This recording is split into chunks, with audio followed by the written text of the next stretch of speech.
forgive me if I act a little strange, for I know now what I do. Feels like lightning running through my veins every time I look at you. Every time I look at you.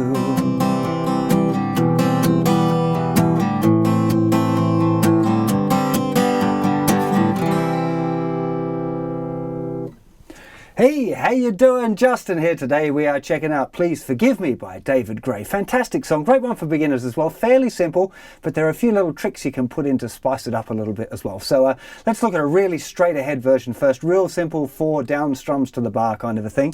So the main chord sequence is going to be C chord for 1 bar, then to E minor, then to A minor, and then to G.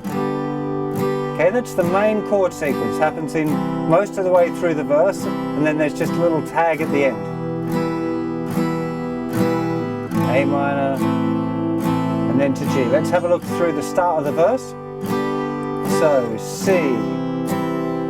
Please for E minor me, if I A minor, a little G. C, for I E minor, what I A minor,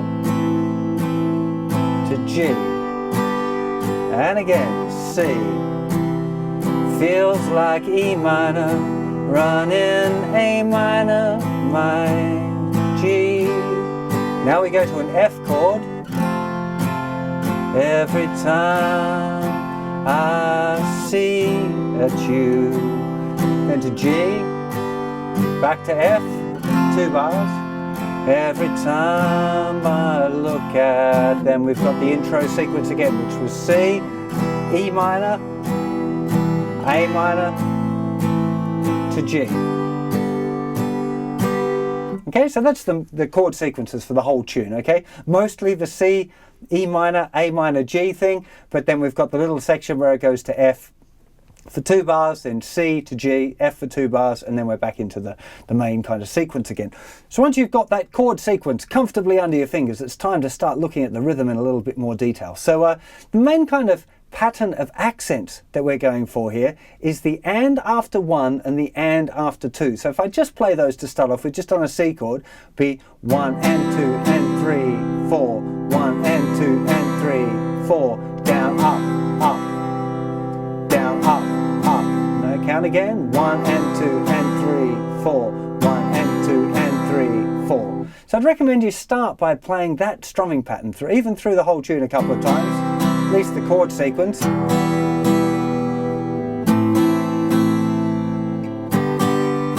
Remember that you've got to keep that hand moving. That's a really big deal, particularly with this kind of strumming pattern, because you're going to see what we're going to do to it now, which is actually we're going to play 1 and 2 and 3 and 4 and. So down, up, down, up, down, up, down, up. But we're going to put the accents there on the and after 1 and the and after 2. So we'd end up having 1 and 2 and 3, 4. 1 and 2 and 3, 4. 1 and 2 and 3, 4. 1 and 2 and 3, 4. And the big deal here really is to try and get all of the other strums quite quiet, okay? 1 and 2 and 3, 4. 1 and 2 and 3, 4.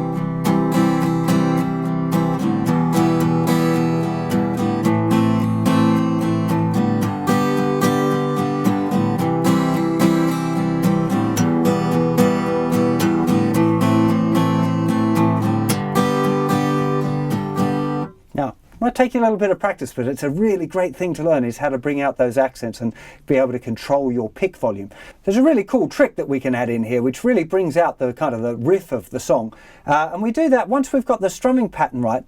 It's all based around the second string. So when we're doing our up picks, we want to try and do the up pick from the second string. 1 and 2 and 3, 4. 1 and 2 and 3, 4. It might be a little bit tricky, and it'll still sound cool if you're strumming all the thin strings, okay? But that's what you're aiming for, is to start it from the second string. Okay, get that together first on the C chord.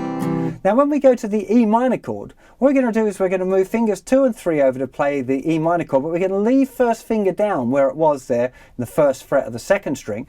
And the first up strum, 1 and, we leave that finger down, and then down stroke, and then the next up, which is the up after 2, the and after 2, that one's going to have that first finger lift off. So we end up with this little melody. 1 and 2 and 3, 4. 1 and 2 and 3, 4. Okay, so on the E minor, 1 and 2 and on the and after 2 we're lifting off the first finger. Then we go to an A minor, 1 and 2 and 3, 4.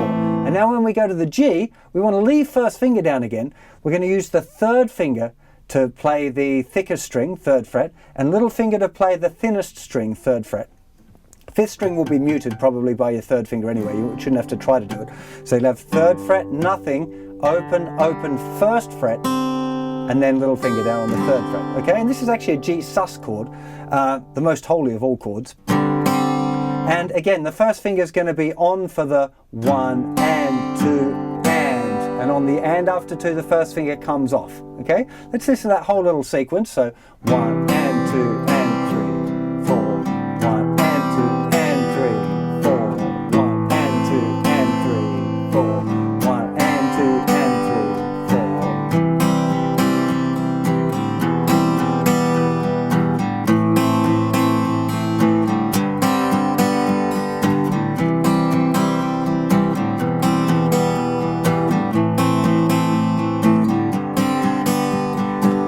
Okay, so those of you that are feeling confident with the rhythm as far as we've got it, you might like to try and add a little bit of a muted hit on beats 2 and 4. Not too heavy, or it'll sound a little bit silly. Or after here, just on the C chord, 1 and 2 and 3, 4, 1 and 2 and 3.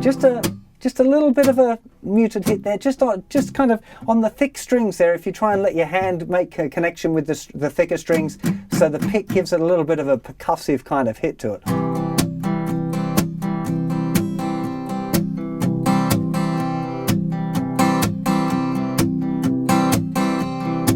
Okay, doesn't want to be too heavy, it'll sound a little bit kind of uncouth for this kind of tune, I guess. So once you've got it,